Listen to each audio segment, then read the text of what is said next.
Bapak Prabowo pilihan di tangan Presiden dan DPR.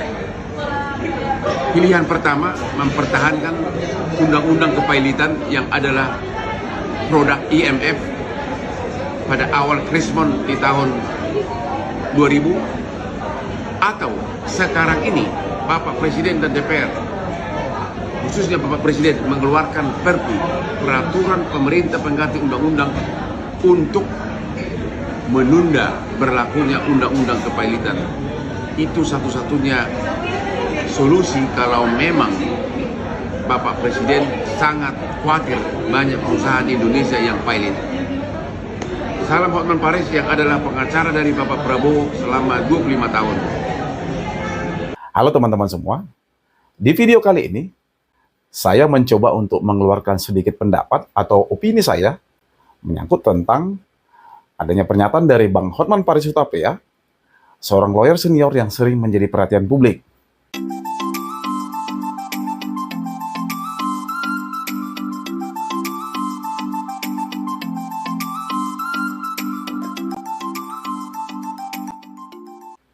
Dalam videonya, beliau menyarankan agar Presiden Republik Indonesia, yaitu Bapak Prabowo Subianto, agar segera mengeluarkan peraturan pengganti undang-undang atau Perpu untuk menunda pelaksanaan Undang-Undang Nomor 37 Tahun 2004 tentang kepailitan dan penundaan kewajiban pembayaran utang atau PKPU.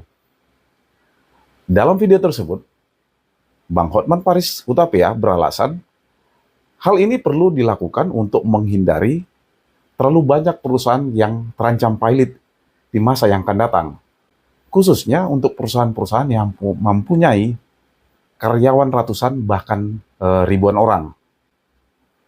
Sebagai seorang praktisi hukum, saya merasa perlu memberikan pandangan atau perspektif yang berbeda karena kekurangsetujuan atau tidak setuju saya dengan pendapat beliau. Jadi seolah-olah menurut Bang Hotman Paris Hutapea, penundaan pelaksanaan Undang-Undang Kepailitan dan PKPU akan memberikan waktu yang lebih bagi debitur atau perusahaan yang sedang mengalami kesulitan keuangan atau ekonomi untuk bisa pulih tanpa harus menghadapi ancaman pailit yang sedang membayangi perusahaan atau si debitur tersebut. Tanpa mengurangi rasa hormat saya ke Bang Hotman Paris Hutapea, ada beberapa alasan mengapa saya kurang sependapat atau kurang setuju dengan pendapat beliau menyangkut tentang hal ini. Alasan mengapa penundaan Undang-Undang Kepailitan dan PKPU itu tidak tepat menurut pandangan saya. Pertama, kurang efektif dan efisiennya apabila kita selaku kreditor melakukan penagihan utang melalui gugatan perdata, melalui pengadilan. Karena tidak sedikit kreditor yang berpendapat menagih utang melalui jalur gugatan perdata, melalui pengadilan itu seringkali tidak memberikan kepastian hukum yang cepat dan efektif. Jadi tidak sedikit debitur yang mempunyai utang, sama sekali tidak ada keseriusan atau tidak ada itikat baik kalau hanya dituntut melalui jalur gugatan perdata di pengadilan. Sementara kalau melalui proses kepailitan dan PKPU, melalui pengadilan niaga, maka mau tidak mau si debitur tersebut akan berupaya untuk mengajukan proposal perdamaian kepada seluruh kreditor jika di sini si debitur tersebut itu tidak ingin perusahaannya akhirnya diputus pailit oleh pengadilan niaga. Selain itu, proses gugatan perdata di pengadilan bisa memakan waktu bertahun-tahun, mengingat adanya hak debitur untuk mengajukan upaya hukum banding, kasasi, sampai peninjauan kembali atau PK kalau diputus membayar utang di tingkat pengadilan negeri. Bahkan dalam banyak kasus, proses tersebut itu bisa berlangsung hingga 5 tahun atau lebih. Belum lagi ada kemungkinan timbulnya permasalahan tentang pelaksanaan isi putusan, seperti eksekusi dan lelang. Bisa ada perlawanan eksekusi dan lelang ke pengadilan.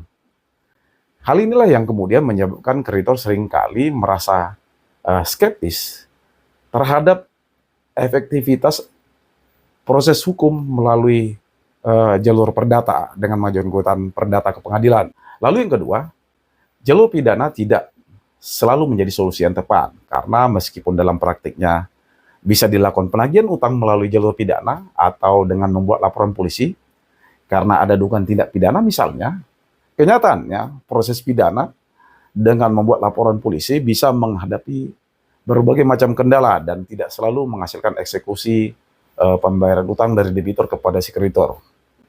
Faktor-faktor seperti pembuktian untuk unsur dugaan tindak pidana yang sangat kompleks atau rumit dan bisa memakan waktu yang sangat panjang juga membuat jalur pidana tidak memberikan kepastian hukum yang cepat. Belum lagi kos melalui jalur pidana seringkali lebih besar pasak dari tiang. Lalu yang ketiga, PKPU dan kepalitan adalah merupakan salah satu solusi untuk permasalahan utang yang begitu kompleks. Jadi PKPU sebenarnya memberikan kesempatan bagi pihak perusahaan atau debitur yang menghadapi kesulitan keuangan atau kesulitan ekonomi untuk bisa menyusun rencana restrukturisasi utang dengan bantuan pengadilan niaga. Di sini perusahaan atau debitur bisa bernegosiasi dengan kreditor untuk bisa menyelamatkan bisnis mereka ke depannya.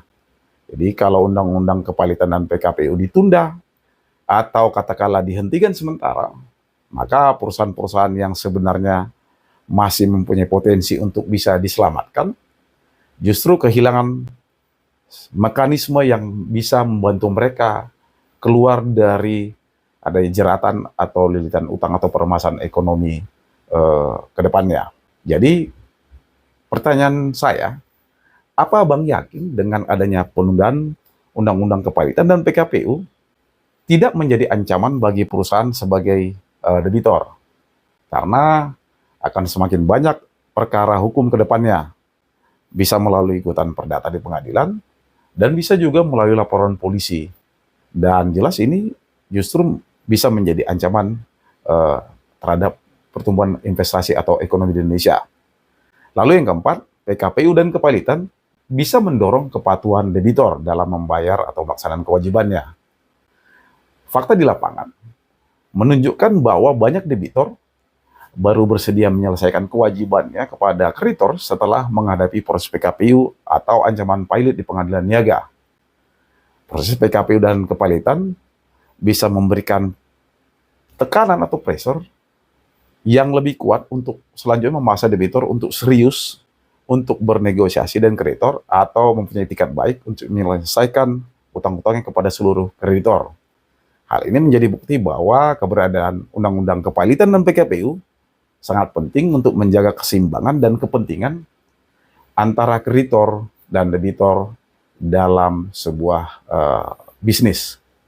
Sebagai penutup, menunda pelaksanaan Undang-Undang Kepalitan dan PKPU mungkin terdengar seperti solusi jangka pendek untuk bisa mengurangi jumlah kasus kepalitan di Indonesia. Tetapi hal yang perlu kita ingat, dalam jangka panjang hal ini justru bisa memperburuk ketidakpastian hukum dan merugikan kreditor, termasuk juga menghilangkan peluang atau kesempatan bagi debitor untuk melakukan restrukturisasi utang-utangnya yang berpotensi sebenarnya bisa bangkit kembali. Oleh karena itu, solusi yang lebih baik adalah dengan memperkuat sistem peradilan dan meningkatkan pengawasan dalam proses PKPU dan kepalitan misalnya, agar lebih transparan dan adil bagi semua pihak, bukan menundanya. Lagian yang menjadi pertanyaan, memangnya mudah kalau kita mau mempilotkan seseorang atau perusahaan selaku debitor? Tetap ada mekanisme dan persyaratan yang harus dipenuhi sesuai dengan Undang-Undang Kepalitan dan PKPU. Dan hal yang paling penting, seharusnya pemerintah bisa lebih memperjelas regulasi atau aturan di Indonesia, termasuk memberikan kemudahan bagi para investor dalam negeri, terutama investor luar negeri atau asing, untuk bisa berinvestasi di Indonesia. Bukannya menjadi lari ke luar negeri seperti ke negara Vietnam dan negara-negara lainnya. So, bagaimana dengan pendapat teman-teman sekalian? Mungkin hal ini bisa menjadi bahan diskusi kita bersama di kolom komentar. Salam dari saya.